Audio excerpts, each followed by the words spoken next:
Hi all. Evening టైంలో మేము జెట్టి వైపు వెళ్ళినప్పుడు అక్కడ ఒక పెద్ద బోటుని మేము చూసాము.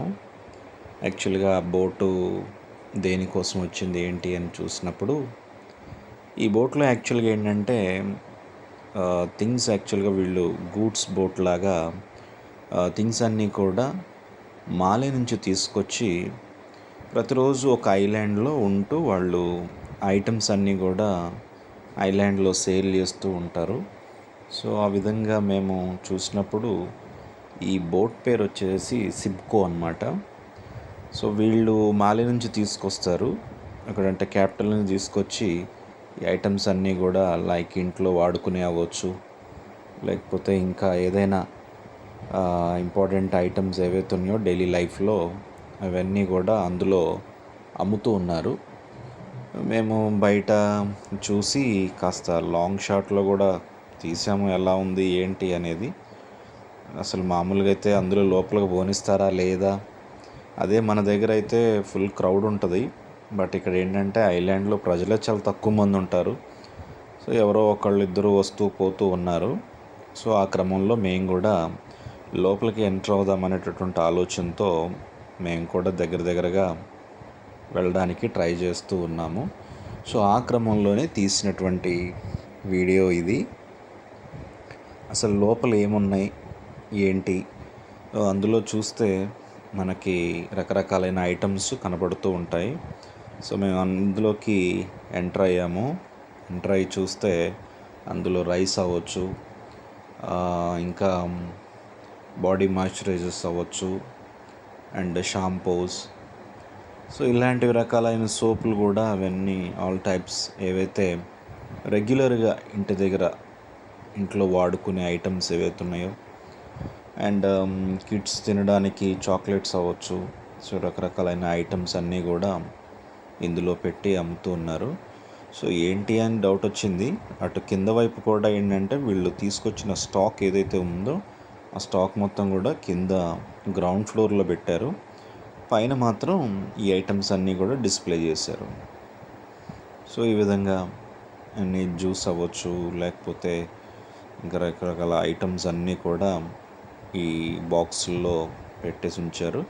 బట్ ఏంటంటే కంపారిటివ్లీ ఐలాండ్లకి వీళ్ళు అమ్మడానికి కొంచెం రేట్లో కొంచెం డిఫరెన్స్ ఉంటుంది. సో ఆ డిఫరెన్స్ అన్నీ కూడా చూసుకుంటూ ఏవైతే తక్కువ రేట్లు ఉన్నాయో అవి కొనుక్కోవచ్చు అన్నమాట. ఇవి రెగ్యులర్గా అంటే ఎవ్రీడే ఏమీ రాదు ఐలాండ్స్కి, ఎప్పుడో ఒకసారి లైక్ మంత్లీ వన్స్ అట్లా వస్తుంది అనుకుంటా. నేను చాలాసార్లు చూశాను కానీ లోపల ఇవన్నీ అమ్ముతారనే విషయం నాకు తెలీదు. మా ఫ్రెండ్లు చెప్పినప్పుడు నాకు అర్థమైంది. సో లోపల ఇవన్నీ ఐటమ్స్ అన్నీ అమ్ముతారనే విషయం. సో ఈ విధంగా ఎవరెవరికి కావాల్సినటువంటి అన్నీ కూడా కొనుక్కొని తీసుకొని వెళ్తూ ఉంటారు. యాక్చువల్గా ఏంటంటే వీళ్ళు ఐలాండ్స్లో అమ్మేటప్పుడు కొంచెం కాస్ట్లీగా అమ్ముతారు. రీజన్ ఏంటంటే మాలి నుంచి అంటే క్యాపిటల్ నుంచి తీసుకొచ్చి ఆ ఛార్జెస్ అన్నీ కూడా మన మీదే వేస్తారు. సో ఆ టైంలో ఇబ్బంది లేకుండా ఉంటుందని చెప్పేసి వీళ్ళు ఐలాండ్కి వచ్చినప్పుడు ఈ విధంగా కొంతమంది మాత్రం కొంటూ ఉంటారు. సో ఈ బోట్ ఇంకొక గూడ్స్ బోట్ అన్నమాట. ఇది కూడా మాలి నుంచే వస్తూ ఉంది. సో ఇది నైట్ వ్యూలో ఎలా ఉంటుంది అని కొంచెం క్యాప్చర్ చేసాము. సో ఇవి కూడా కొన్ని ఐటమ్స్ తీసుకొస్తూ ఉంటుంది అన్నమాట. మాలి నుంచే వస్తాయి, కానీ ఇవి షాప్స్కి వేస్తారు.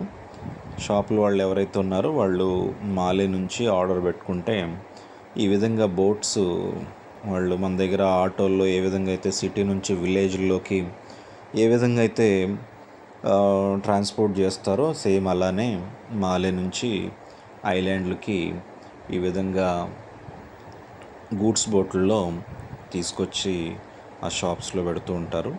సో నైట్ వ్యూలో ఎలా ఉంటుంది అనేది చిన్న వీడియోని మేము ఫైనల్గా తీసాము. అందులో నుంచి బయటకు వచ్చిన తర్వాత మేము ఈ వీడియోని చూడటం జరిగింది. ఈ యొక్క బోటుని చూడటం జరిగింది. సో ఇది ఫ్రెండ్స్. సో ఈ విధంగా మాలి నుంచి ఏవైనా సరే గూడ్స్ బోట్లు కానీ ఏవైనా అన్నీ కూడా మొత్తం సముద్రంలోనే జర్నీ అంతా కూడా. ఇక్కడ రోడ్లు చూడాలి అంటే అటాల్ సెంట్రల్కి మాత్రమే పోవాలి. సో ఈ విధంగా అన్ని రకాలైనటువంటి ఐటమ్స్ ఏవి కావాలైనా సరే ఇక్కడ నుంచి, అంటే ఐలాండ్ నుంచి ఏవి పంపించాలైనా సరే, ఏవైనా ట్రాన్స్పోర్టేషన్ మాత్రం మొత్తం సముద్రం మీద జరుగుతూ ఉంటుంది. Okay friends, thank you, thanks for watching, have a good day.